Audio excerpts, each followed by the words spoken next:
നിയന്ത്രണം വിട്ട കാർ ബൈക്കിലും വീട്ടിലും ഇടിച്ചു. പാലക്കാട് തിരുനെല്ലായി പാളയത്താണ് സംഭവം. നിയന്ത്രണം വിട്ട കാർ ആദ്യം ഇരുചക്രവാഹനത്തിലും പിന്നാലെ തിരുനെല്ലായി പാളയം സ്വദേശി ബാബുവിന്റെ വീട്ടിലും ഇടിക്കുകയായിരുന്നു. ബൈക്ക് യാത്രക്കാർക്ക് പരിക്കേറ്റു.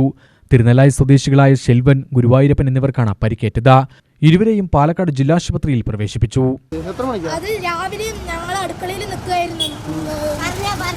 പോലത്തെ ഒരു വണ്ടിയാണ് വന്ന് ഉള്ളിക്ക് അങ്ങനെ കയറുന്നു. എന്താ പറയാ, വലിയ ചത്തം കണ്ടിട്ടാണ് വെളിയിലേക്ക് വന്ന് നോക്കുമ്പോൾ ചുമരും ഒക്കെ. ഇവിടെ ആരും ഇരിക്കാത്ത ഞങ്ങളുടെ ഭാഗ്യം. വലിയ സ്കൂൾ കുട്ടികൾ എല്ലാവരും പുറത്ത് വന്ന് നിൽക്കുന്നതാണ്. ഒരു 8:30 ആയി. രണ്ടാൾക്കാർക്ക് ഇടിച്ചു തോന്നുന്നു.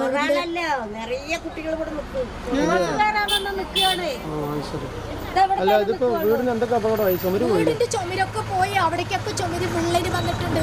ഞങ്ങൾ മെല്ലെ വീട് പണിത് ഒക്കെ ആയിരുന്നു. അതിന്റെ അടിയിൽ